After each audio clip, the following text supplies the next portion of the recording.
ಸಿಎಂಗೂ ಮೊದಲು ಡಿಸಿಎಂ ಅವರು ದೆಹಲಿ ಪ್ರಯಾಣ ಮಾಡಿದ್ರು, ವರಿಷ್ಠರನ್ನ ಭೇಟಿ ಆದ್ರು. ಬಟ್ ಹೇಗೆ ಅವ್ರನ್ನ ಕನ್ವಿನ್ಸ್ ಮಾಡಿದ್ರು ಜಾತಿ ಗಣತಿ ವಿಚಾರಕ್ಕೆ ಸಂಬಂಧಪಟ್ಟಂತೆ ಅನ್ನುವಂಥ ಅಂಶಗಳನ್ನ ಗಮನಿಸ್ತಾ ಹೋಗೋಣ. ಈಗ ಹಳೆ ಜಾತಿ ಗಣತಿ ವರದಿಯನ್ನ ಅಂಗೀಕಾರ ಮಾಡಿದ್ರೆ ರಾಜ್ಯದಲ್ಲಿ ಸಂಕಷ್ಟ ಎದುರಾಗುತ್ತೆ. ಹಾಗಾಗಿ ಈ ವರದಿಯನ್ನ ಅನುಷ್ಠಾನಕ್ಕೆ ತರುವುದು ಬೇಡ ಅನ್ನುವಂಥ ವಿಚಾರವನ್ನ ವರಿಷ್ಠರ ಮುಂದೆ ಡಿ.ಕೆ. ಶಿವಕುಮಾರ್ ಅವರು ಪ್ರಸ್ತಾಪ ಮಾಡಿದ್ರು ಅಂತ ಪ್ರಬಲ ಸಮುದಾಯಗಳು ವಿರೋಧ ಕಟ್ಕೊಳ್ಬೇಕಾಗತ್ತೆ. ಪ್ರಮುಖವಾಗಿ ಒಂದ್ ಕಡೆ ಒಕ್ಕಲಿಗ, ಲಿಂಗಾಯತ ಸಮುದಾಯಗಳ ವಿರೋಧವನ್ನ ನಾವು ಕಟ್ಕೊಳ್ಬೇಕಾಗತ್ತೆ.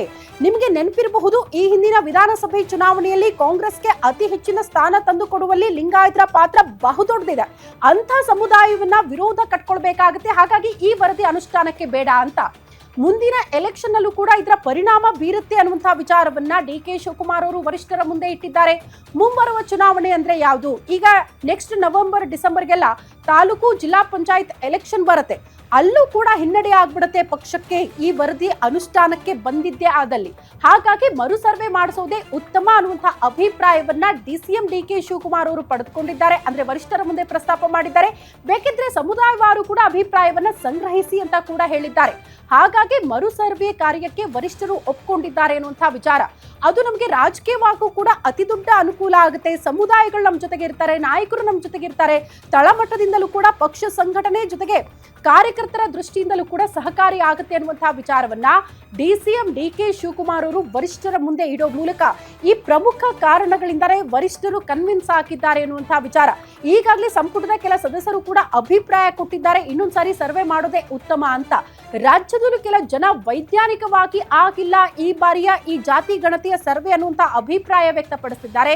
ಹಾಗಾಗಿ ಈ ಎಲ್ಲಾ ಪ್ರಮುಖ ಅಂಶಗಳಿಂದಲೂ ಕೂಡ ವರಿಷ್ಠರು ಕನ್ವಿನ್ಸ್ ಆಗಿದ್ದಾರೆ.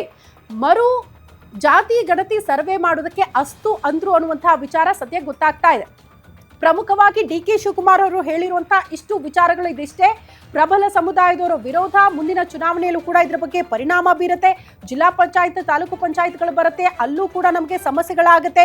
ಇದೆಲ್ಲವನ್ನ ಗಮನದಲ್ಲಿಟ್ಕೊಂಡು ನೋಡಿದ್ರೆ ಈಗಿರುವಂತಹ ಜಾತಿ ಗಣತಿ ವರದಿಯನ್ನ ಅನುಷ್ಠಾನಕ್ಕೆ ತರೋದಕ್ಕಿಂತ ಮತ್ತೊಂದು ಸಾರಿ ಸರ್ವೆ ಮಾಡೋದೇ ಉತ್ತಮ ಅನ್ನುವಂತಹ ಅಭಿಪ್ರಾಯ ವ್ಯಕ್ತವಾಗ್ತಾ ಇದ್ದಂತೆ ಇದೆಲ್ಲ ಅಂಶಗಳಿಗೆ ಸಂಬಂಧಪಟ್ಟಂತೆ ಕಾಂಗ್ರೆಸ್ನ ನಾಯಕರು, ಎಐಸಿಸಿ ಅಧ್ಯಕ್ಷರಾದಿಯಾಗಿ ರಾಹುಲ್ ಗಾಂಧಿ ಅವರು ಕೂಡ ಕನ್ವಿನ್ಸ್ ಆಗಿದ್ದಾರೆ. ಈ ಅಂಶಗಳಿಗೆ ಸಂಬಂಧಪಟ್ಟಂತೆ ಅವ್ರನ್ನ ಕನ್ವಿನ್ಸ್ ಮಾಡುವಲ್ಲಿ ಡಿ.ಕೆ. ಶಿವಕುಮಾರ್ ಅವರು ಯಶಸ್ವಿಯಾಗಿದ್ದಾರೆ ಎನ್ನುವಂತ ಪ್ರಮುಖ ಅಂಶಗಳು ಹೀಗಿದೆ.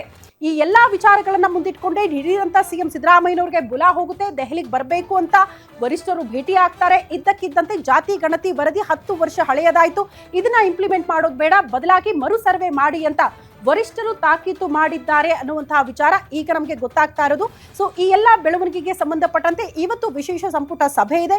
ಸಿಎಂ ಸಿದ್ದರಾಮಯ್ಯನವರು ಈ ಜಾತಿ ಗಣತಿ ಮರು ಸರ್ವೆಗೆ ಸಂಬಂಧಪಟ್ಟಂತೆ ಯಾವ ರೀತಿಯ ಸೂಚನೆಯನ್ನ ಈ ಸಭೆಯಲ್ಲಿ ಕೊಡ್ತಾರೆ ಅನ್ನೋದು ಕೂಡ ಸದ್ಯ ಇರುವಂತಹ ಕುತೂಹಲ. ಬಟ್ ದೊಡ್ಡ ಮಟ್ಟದ ಕುತೂಹಲ ಇರೋದು 11 ಗಂಟೆಗೆ ನಡೆಯುವಂತಹ ಈ ಸಚಿವ ಸಂಪುಟ ಸಭೆ.